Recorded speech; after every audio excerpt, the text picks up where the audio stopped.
We're now standing in Mitre Square, and Mitre Square, here's a surprise, has changed a bit since 1888. If you'd been here 10 years ago, ironically, parts of the old square were still here then. The shape and size of the square would have still looked exactly the same as they did at the time of the Ripper, although the buildings that were here had long since gone. So I better explain to you how it used to look in here.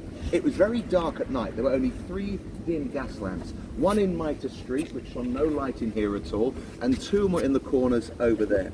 The square was surrounded on all 4 sides by tall warehouses that went right to the edge of the sidewalk. The wood looked enclosed and imposing, and half the size it does now. There was a warehouse running down here. Here were 2 stores that faced out onto Mitre Street. Then the road came into the cul-de-sac there. Another warehouse jutted out from that corner.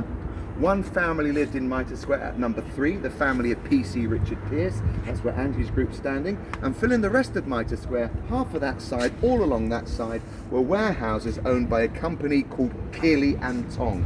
The corner would have been much closer to us than the building is now. In fact, the building would also pretty much have been in front of where this modern office block is. So it would have come way closer to us than we see it now.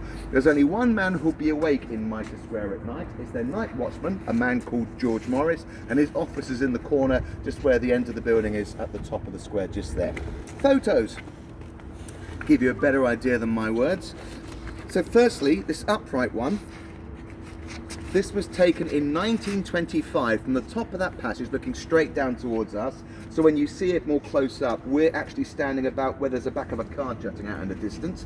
And this one, this landscape one, was taken from here in 1928, looking straight across to where we came in.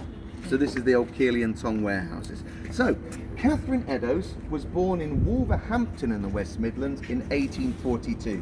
She'd lived for many years with a man called Thomas Conway. She had his initials tattooed on her arm.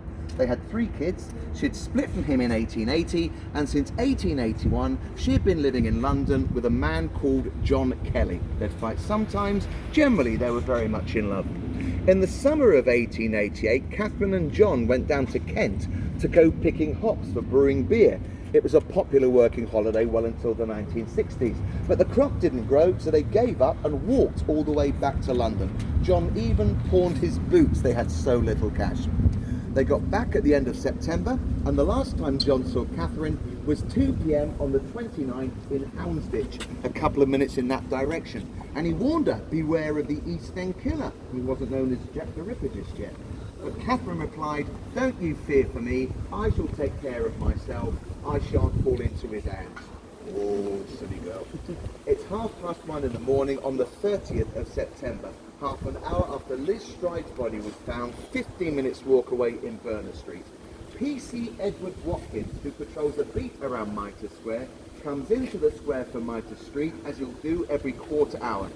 He shines his light on the 4 corners, finds nothing unusual, and carries on his way, knowing he'll be back around the block within another 15 minutes.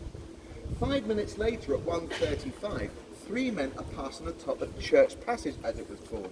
One of them, Joseph Lavender, sees a woman who might be Catherine Eddowes talking to a young man wearing a grey woolen peaked cap. 9 minutes later, it's 1:44. P.C. Watkins is back in Mitre Square. Again, he comes down to this corner. This shows you the corner then and then. The top one was from 1938. The bottom one I took about 10 years ago. This was taken from the middle of the square looking down towards us. You see in the bottom picture that the gates, the fence and the wall are still the same in the bottom one, but everything else here has been completely removed. So he came down to this corner, shone down his lantern. He ran over to the man at Kearley and Tong, George Morris, greeting him with the words, "For God's sake, come quick, mate. There's another woman being cut to pieces." Bit of a clue there. They both ran down to this corner, and here, lying on her back, they find Catherine Eddowes.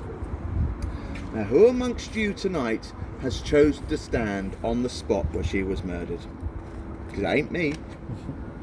Anyone got that feeling they may be standing on the exact spot where she died? Anyone got that overwhelming, encroaching doom, misery and resignation to terrible end? I mean, apart from being in my company anyway. Anyone?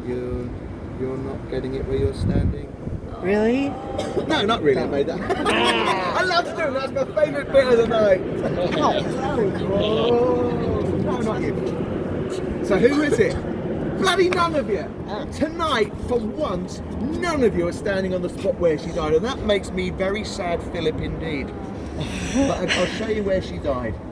I mean, two of you are standing very, very close, but none of you are actually standing on her tonight. So the spot where she actually died then. Now, this we know because of the city police. They drew her body in situ on a massive scale plan, a massive sheet of paper showing where she was lying in Mitre Square and showing the surrounding streets as well. And by taking that plan with the modern maps, just like the other things I mentioned earlier with maps, we can work out exactly where she died. And the spot where she died is 1 foot from this post.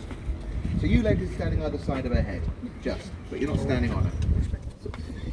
So it's just here. Her head was hit her body at a slight angle straight along here. So this is the exact spot where Catherine Eddowes died.